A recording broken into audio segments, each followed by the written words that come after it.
अध्यादेश रखा जाएगा। तो बता दें आपको, आज बजट सत्र का तीसरा दिन है और प्रेरणा हमने देखा अभी 2 दिन की हम अगर बात करें तो पहला दिन अध्यक्ष का चूंकि निर्वाचन होना था उस प्रक्रिया में गुजर गया, दूसरे दिन दिवंगत नेताओं को श्रद्धांजलि दी गई और आज तीसरा दिन काफी अहम दिन है। बिल्कुल दीपक, आपको बता दूं मंदाकिनी नदी से प्रदूषित पानी छोड़े जाने का मामला भी सदन में आज उठ सकता है और सबसे बड़ी बात यह है कि सदन पटल पर धार्मिक स्वतंत्रता अध्यादेश 2020 को रखा जाएगा।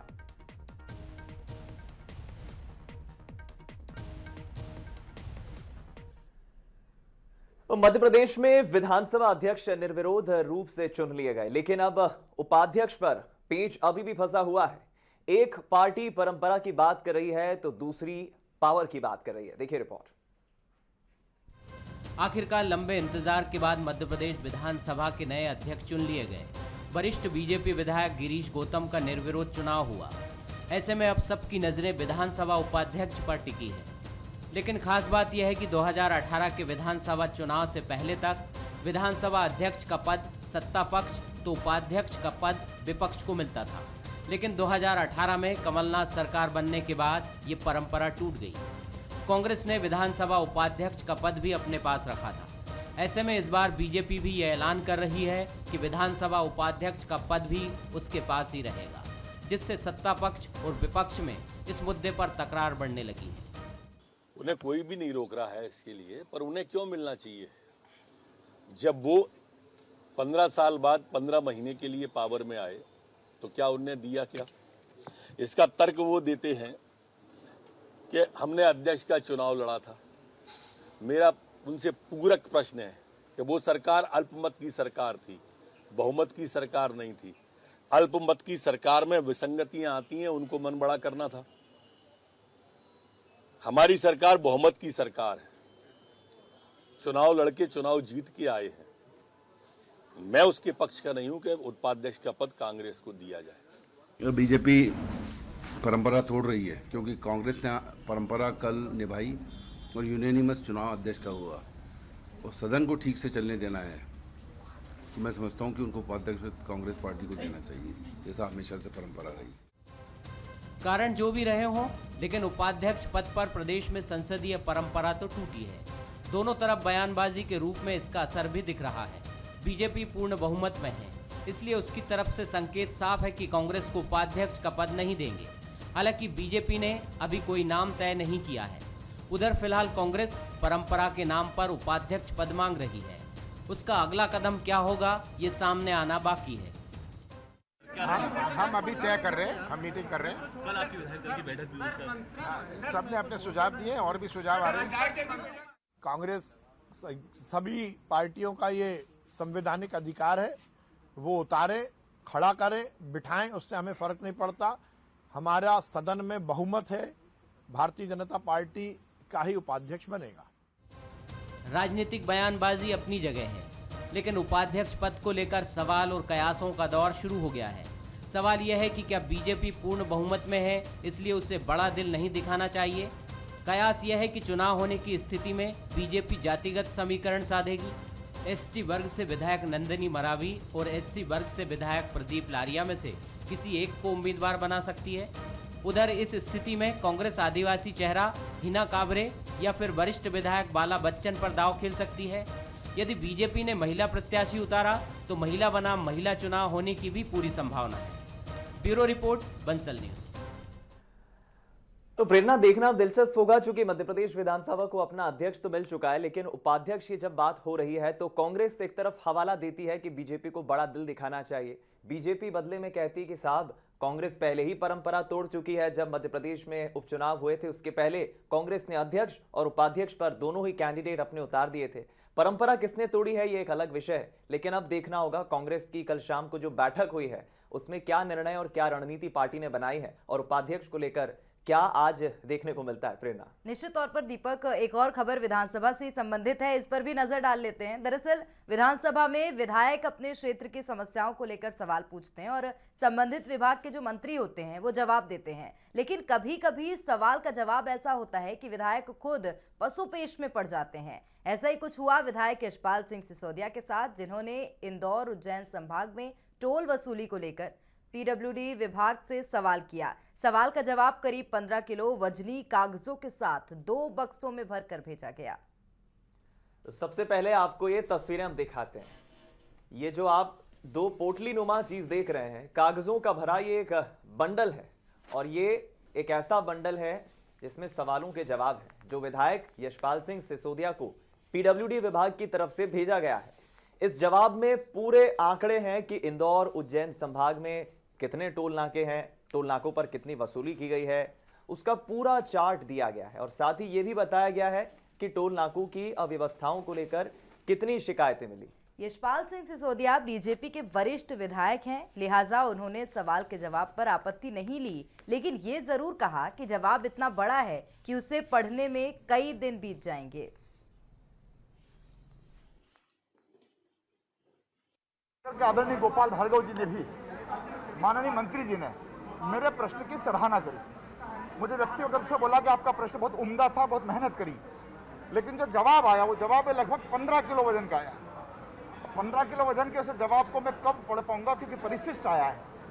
और उस जवाब में जो मेरी मूल भावना थी वो भी आई है कि 4 लेन सड़क मार्ग पर, 2 लेन सड़क मार्ग पर, एक्सप्रेस हाईवे पर कॉन्ट्रैक्टर को, ठेकेदार को, कंस्ट्रक्शनर को जो सेफ्टी ऑडिट कराना चाहिए वे हर साल सेफ्टी ऑडिट नहीं कराते हैं। नतीजतन जो हॉट स्पॉट है, जो दुर्घटना वाले स्पॉट हैं, वहाँ पर अभी भी दुर्घटनाएं नहीं थम रही है। परिशिष्ट में जो उत्तर आया उसको मैं देखूंगा, क्योंकि पुस्तकालय में रखा जो हमारे निवास स्थान पर आता है, बड़ा लंबा चौड़ा पुट्टल है, 2 बक्से भर करके आए हैं और उसमें से देखूंगा कि मेरे सवालों का जवाब किस हिसाब का आया है, देख करके बता पाऊंगा। तो सवालों के इन जवाबों की पोटली देखकर प्रेरणा, मुझे अपने स्कूल के दिनों की याद आ गई, जब हमारी स्टूडेंट्स की खासतौर पर एक मानसिकता होती थी कि जितने पेज हम, जितने सप्लीमेंट्स हम भरेंगे, टीचर को चेक करते वक्त जरूर एक ये मेंटालिटी होगी कि बच्चे ने बहुत कुछ लिखा है और उसका भी शायद एक इंप्रेशन पड़ेगा और हमें मार्क्स मिल जाएंगे। बहरहाल बात अब कोरोना की कर लेते हैं। मध्य प्रदेश में कोरोना एक बार फिर से तेजी से पैर पसार रहा है। इंदौर और भोपाल में जिस तरह से ट्रेंड बढ़ा है, कोरोना के आंकड़े बढ़े हैं, उसने जरूर एक बार फिर से सबको परेशानी में डाल दिया है। आम आदमी के लिए तो कई दिशा निर्देश दिए गए हैं, लेकिन उससे उलट जनता के जनप्रतिनिधि यानी विधायक और मंत्रियों को इसकी जरा भी परवाह नजर नहीं आती। बजट सत्र के दूसरे दिन यानी कल कई विधायक मास्क के बगैर नजर आए। मास्क ना लगाने की विधायक और मंत्रियों ने अजीबोगरीब दलील भी दी है। आइए आपको सुनवाते हैं।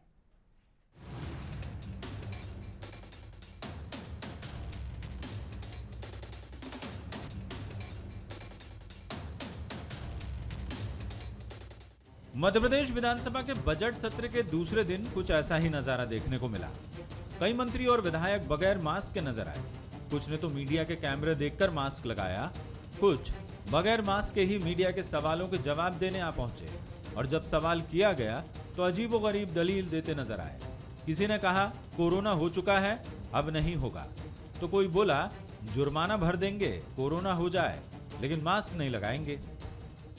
अभी कोरोना हुआ है इसलिए अभी थोड़ा मैं फ्री हूँ इस बात से, मुझसे किसी को नहीं होगा, हो सकता है दूसरे से भी, अभी मुझे 3 महीने तो नहीं होगा, बट मास्क रखा हुआ है, अभी गाड़ी में आई हुई पहन लूँगी। मास्क से मुझे घुटन होने लगती, उल्टियाँ भरने लगती, जी मचलाता है और चक्कर आने लगती। हो जाएगा मुझे, और क्या फर्क पड़ता है, जो जुर्माना होगा उसे दे देंगे भैया, पर मास्क तो हम नहीं लगा पाते। वहीं कुछ विधायकों ने मास्क न लगाने पर अपनी गलती भी मानी। हालांकि ये भी कहते नजर आए कि कोरोना से बचाव बेहद जरूरी है। कैबिनेट मंत्री उषा ठाकुर ने कहा कि कोरोना से बचाव के लिए पुरानी जीवन पद्धति को अपनाना जरूरी है और यदि ये सब होगा तो कोरोना से बचाव होगा। इस सतर्कताओं का मैं पालन करती हूँ बहुत। अभी आप सब लगाए हैं, है ना, मैं बात करें, जब मैं बात करूँ कोई इतना नजदीक आएगा तो मैं अपना मुंह ढाक के फिर उनकी बात सुनूंगी, उनसे बात करूंगी। 2 गज की दूरी से ही मिलती हूँ, जिससे भी मिलती हूँ। वैदिक जीवन पद्धति का संपूर्ण पालन करती हूँ। सूर्योदय सूर्यास्त के वक्त अग्निहोत्र करती हूँ। सस्वर दुर्गा सप्तशती हनुमान चालीसा का पाठ करती हूँ और शंख का नाद करती हूँ, जो रोग प्रतिरोधक क्षमता को बढ़ाता है और पूरे वातावरण को सकारात्मक और स्वस्थ करता है। चेकिंग हो रही थी, अब मास्क अब लगा के निकलूंगा, मास्क लेके चलता हूँ। कोरोना देखिए कोरोना वाकई में तकलीफदायक है और कोरोना की फिर से स्पीड जैसी बढ़ रही है। कल भी हमारी माननीय मुख्यमंत्री जी से चर्चा हो रही थी कि बहुत सी चीज़ों पर प्रतिबंध लगाना पड़ेगा और हम सबको भी ये सब नियमों का पालन कड़ाई के साथ अपने ऊपर भी करना पड़ेगा। दरअसल मध्य प्रदेश में कोरोना के केस बढ़ते जा रहे हैं। मुख्यमंत्री ने एक दिन पहले समीक्षा बैठक में कोरोना संक्रमण के आंकड़ों को लेकर चिंता जताई थी और अधिकारियों को सख्ती बरतने के निर्देश दिए थे। लेकिन सवाल है कि सख्ती केवल जनता के लिए है? क्या जनप्रतिनिधि मास्क लगाकर बचाव के तरीके अपनाकर जनता के सामने नजीर पेश नहीं कर सकते? विजय मांडगे, बंसल न्यूज, भोपाल। तो एक बात तो देखिए हमने किस प्रकार जनप्रतिनिधि मास्क से बचते नजर आए, इसी के साथ अलग अलग तर्क भी दिए। हालांकि कुछ ने ये भी कहा कि मास्क लगाना बेहद अनिवार्य है। दीपक, आइए जब कोरोना की बात हो ही रही है तो एक नजर मध्य प्रदेश में क्या स्थिति है कोरोना की उसमें भी डाल लेते हैं। दरअसल मध्य प्रदेश में कोरोना के बढ़ते मामलों के बाद सरकार अलर्ट मोड पर है। भोपाल में धरना प्रदर्शन और मेले के आयोजन को अनुमति देने पर रोक लगा दी गई है, लेकिन कांग्रेस ने इस सख्ती पर आपत्ति दर्ज की है। और सबसे खास बात ये देख रहे हैं प्रेरणा की जो गाइडलाइंस जारी की गई हैं उसमें सख्ती से पालन कराने के निर्देश दिए हैं। संभाग आयुक्त हो, कमिश्नर हो, कलेक्टर्स हो, हर जिले में बड़े समारोह अगर होते हैं तो उन पर रोक लगा दी गई है। महाराष्ट्र के सीमावर्ती जिलों पर चेकिंग बढ़ा दी गई है।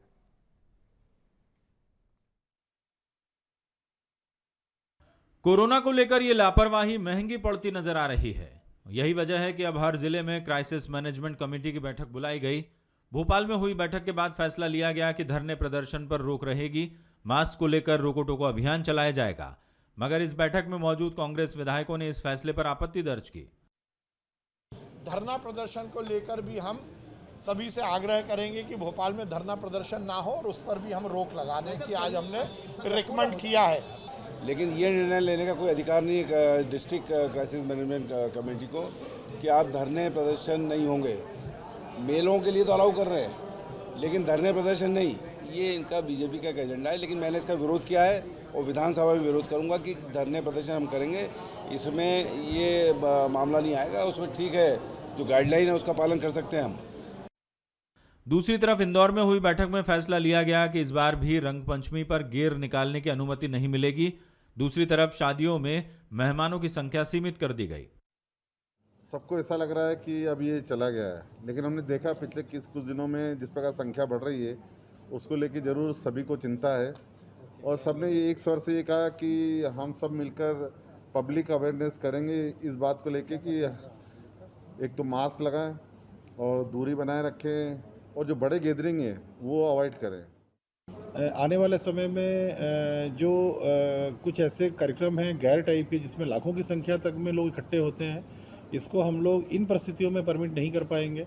यह भी हम लोग संदेश देंगे जो गैर के जितने भी आयोजक हैं आपके मीडिया के माध्यम से या अथवा जो भी संपर्क करेंगे कि इसमें किसी प्रकार की तैयारी ना करें। वो अभी जो आयोजन राजवाड़ा या अन्य जगहों पे गैर के होते हैं शहर में रंग पंचमी वाले दिन में। छिंदवाड़ा में महादेव मेला स्थगित कर दिया गया जिसमें महाराष्ट्र से लाखों श्रद्धालु शामिल होते हैं। कोई भी मेला जिसकी पूर्व में स्वीकृतियाँ वगैरह दी गई थी उन सबों को निरस्त कर दिया गया है। उसमें उल्लेखनीय है कि यहाँ बड़ा महादेव मेला होता है पंचमढ़ी एरिया में, जहाँ भूरा भगत, यहाँ जुनारदेव क्षेत्र, तामिया क्षेत्र से लोग बड़ी संख्या में जाते हैं। तो वो मेला अभी होना था, लेकिन वर्तमान परिस्थिति को देखते हुए उसको भी निरस्त किया गया है। सीमावर्ती जिलों में एहतियात बरती जा रही है। ये तस्वीरें बुरहानपुर की हैं जो महाराष्ट्र से सटा हुआ जिला है। सीमा पर प्रशासन अलर्ट नजर आया। बगैर मास्क के किसी को शहर में दाखिल नहीं होने दिया गया। कलेक्टर ने शहर में होने वाले धार्मिक, सांस्कृतिक और राजनीतिक आयोजन पर रोक लगा दी। वहीं महाराष्ट्र से सटे खंडवा में भी प्रशासन अलर्ट पर है। खंडवा की नाकेबंदी की गई है। खंडवा महाराष्ट्र के अमरावती से सटा जिला है। लोगों तक ये समझाइश दी जाएगी कि महाराष्ट्र में केवल अत्यावश्यक कार्य के लिए ही जाएं। अभी नॉर्मल ट्रैवल को अवॉइड करें जितना कर सकते हैं और मास्क और सोशल डिस्टेंसिंग का पालन सब लोग करें।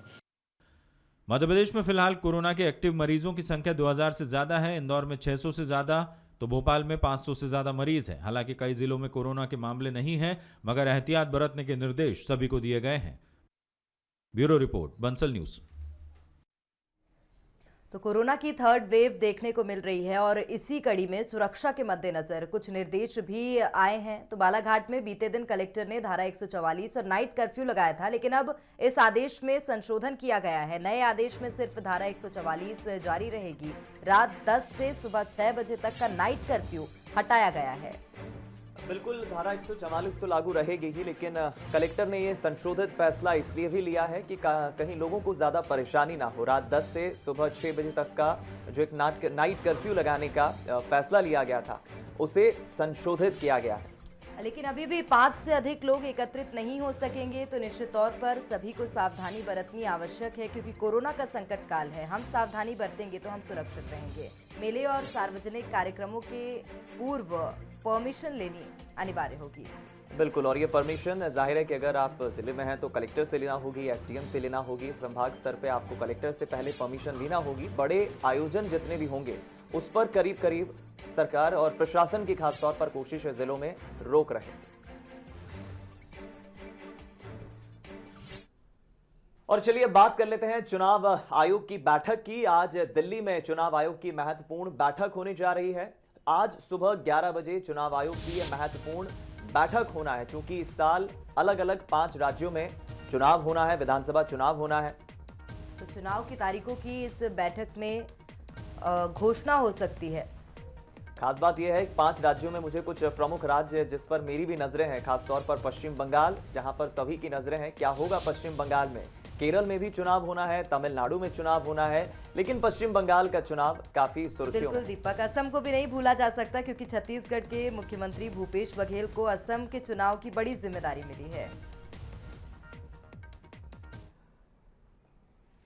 चलिए रुक करते हैं कुछ और खबरों का। मथुरा से खबर, उत्तर प्रदेश के मथुरा से खबर, जहां एक बेहद दर्दनाक सड़क हादसा हो गया और इस सड़क हादसे में 7 लोगों की मौत हो गई। डिवाइडर तोड़कर गाड़ी पलट गई। हादसे में एक ही परिवार के 4 लोगों की मौत हो गई। बचाव दल और पुलिस कर्मियों ने शव को बाहर निकाला।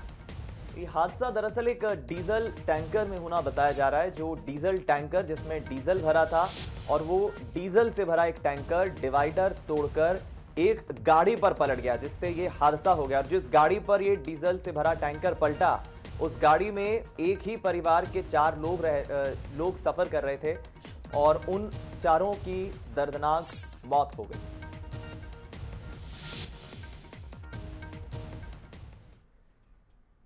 भोपाल में 30 साल की एक महिला ने 2 बच्चों के साथ फांसी लगाने की कोशिश की। खिड़की से उसे ऐसा करते देख पड़ोसियों ने पुलिस को खबर दी। मौके पर पहुंची पुलिस ने महिला को पहले समझाया, वो नहीं रुकी तो दरवाजा तोड़कर सभी को बचा लिया।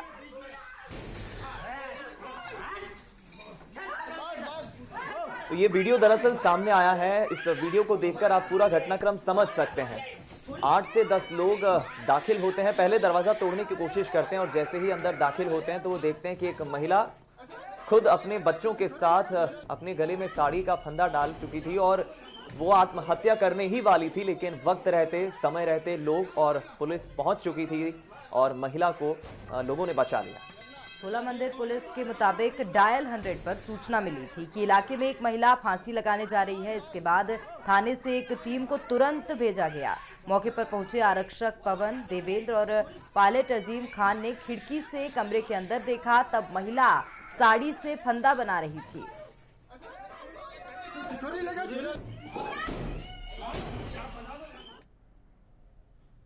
तो अभी आपने एक ऐसी तस्वीर देखी है जिसमें पुलिस की वाकई हमें एक तरह से तारीफ करनी होगी। समय रहते पुलिस भी पहुंच गई लोगों के साथ और काबिल तारीफ काम किया है। लेकिन अब जो हम तस्वीर आपको दिखा रहे हैं उसमें भोपाल पुलिस की एक बार फिर लापरवाही देखने को मिली है। क्या है पूरा मामला, बताते हैं आपको। इस बार भोपाल पुलिस ने नगर निगम अफसर कमर साकिब की करतूत छिपाने का काम किया है। कमर साकिब पर शराब के नशे में एक व्यक्ति और उसके बेटे पर गाड़ी चढ़ाने और बंदूक दिखाने का आरोप है। और दीपक, वहीं शिकायत लेकर पहुंचे फरियादी को ही थाने में बैठा लेने पर पुलिस की कार्रवाई पर सवाल खड़े हो रहे हैं। पहले तो आप ये पूरा वीडियो देखिए और वीडियो में शराब के नशे में जो शख्स आप देख रहे हैं गाड़ी में बैठे हुए, उसकी बातों से आप समझ जाएंगे मामला क्या है। पापा, छोटा भाई, मम्मी वगैरह सब यही खड़ी थी और गाड़ी भी खड़ी हुई थी। भैया आए और सीधे गाड़ी ऊपर चढ़ा दिया। मैंने बोला तो बोलने लगे कि भैया अभी बंद भी करवाऊंगा। हाँ हाँ ठीक है ठीक है अगर होगा तो अभी बंद भी करवाऊंगा। जी बिल्कुल बिल्कुल बिल्कुल बिल्कुल बिल्कुल बिल्कुल। अभी भैया आप थोड़ा उनको सूंघिए ना। मैं आपको नहीं जानता, आप एक बार सूंघिए थोड़ा सा, सूंघिए। पावर बिल्कुल बिल्कुल बिल्कुल